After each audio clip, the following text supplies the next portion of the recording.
Radio Escuchas de la República desde Acapulco, Guerrero.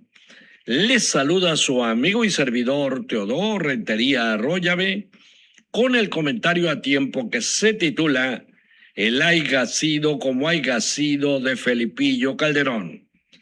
El pasado 2 de julio, el diario El País publicó un análisis de la efeméride que cambió la historia de México y que tituló La noche del 0.56% cumple 20 años, la elección que partió a México en dos.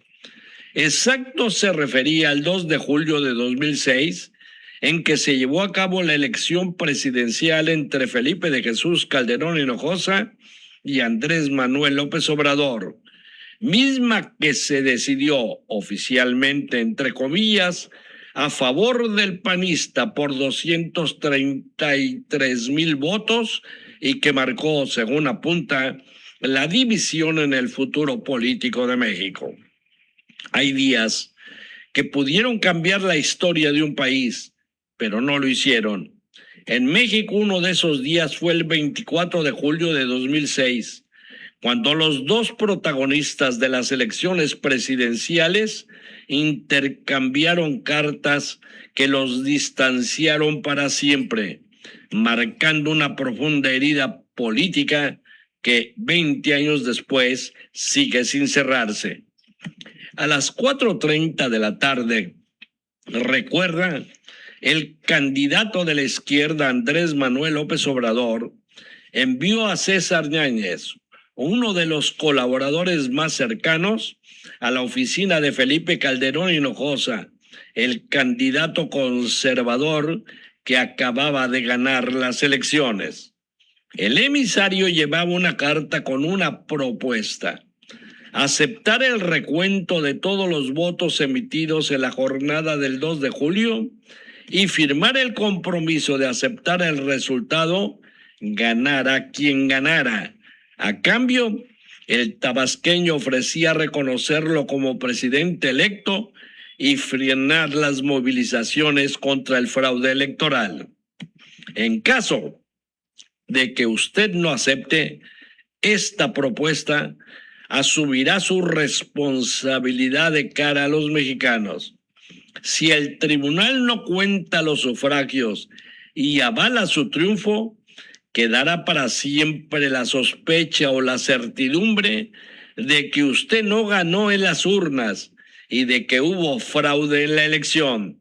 De ser así para millones de mexicanos, usted será un presidente espurio, advertía Andrés Manuel en los albores de un conflicto político y social que escalaba a pasos acelerados.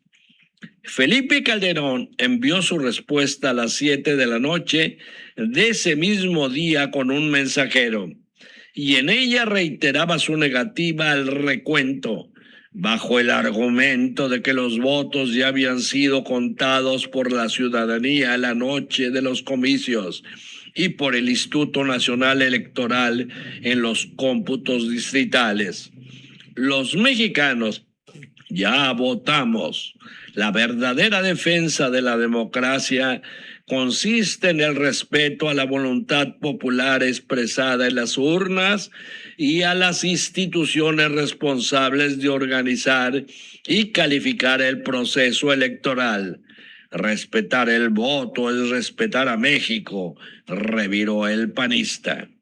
5 días después, López Obrador instaló un plantón en Paseo de la Reforma y dio inicio a una larga resistencia civil que se prolongó durante todo el sexenio de Calderón, a quien siempre se refirió como el presidente espurio.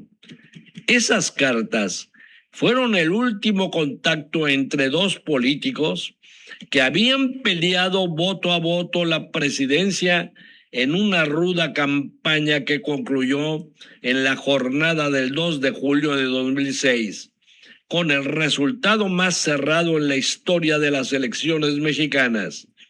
15,084,000 votos del candidato del PAN equivalentes al 35,89% frente a 14.756.350 del abanderado de la coalición PRD-PT, Convergencia, que representaba el 35,31%.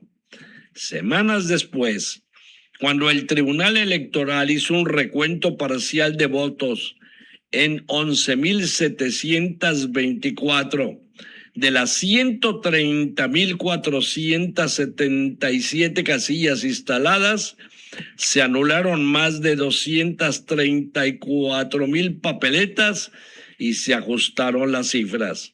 En la sentencia en la que se escribió la verdad jurídica de la elección, entre comillas, Calderón ganó por una diferencia de 0,56%, una ventaja de 233.000 votos que el propio Calderón comparaba con 2 estadios Azteca llenos, suficientes para convertirlo en presidente, pero no para legitimar su triunfo y menos para augurarle un sexenio tranquilo.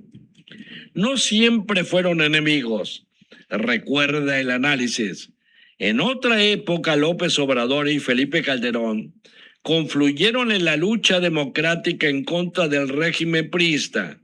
Ambos fueron dirigentes de los 2 principales partidos de la oposición, Partido de la Revolución Democrática PRD y Partido Acción Nacional PAN, e impulsaron juntos la reforma política de 1996, considerada como la pieza crucial de la transición mexicana, pero en 2006 estaban en las antípodas. López Obrador había iniciado la campaña con una ventaja de 20 puntos en las encuestas, catapultado por la exposición que le había dado la jefatura de gobierno de la Ciudad de México, su confrontación permanente con el presidente Fox y el desafuero promovido en su contra en 2005, que le permitió construir la imagen de un mártir político, víctima de un complot antidemocrático que, bien narrado por él y sus voceros, movilizó a millones de ciudadanos en el año previo a las presidenciales. Para tratar de alcanzar al puntero, Calderón impulsó una campaña basada en la frase «López Obrador, un peligro para México».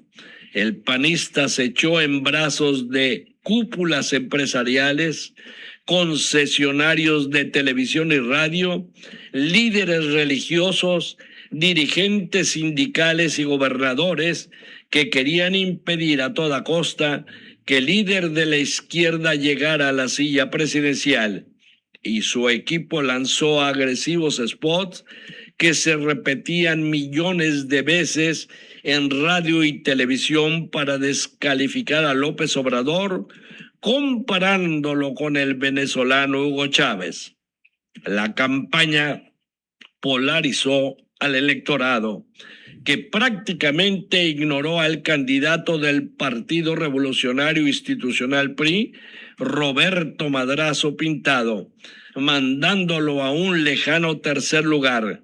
Madrazo fue abandonado incluso por los gobernadores priistas que, convencidos por la poderosa lideresa del sindicato de maestros, el Baester Gordillo, movilizaron sus estructuras en favor de Calderón. Hasta aquí el artículo del País.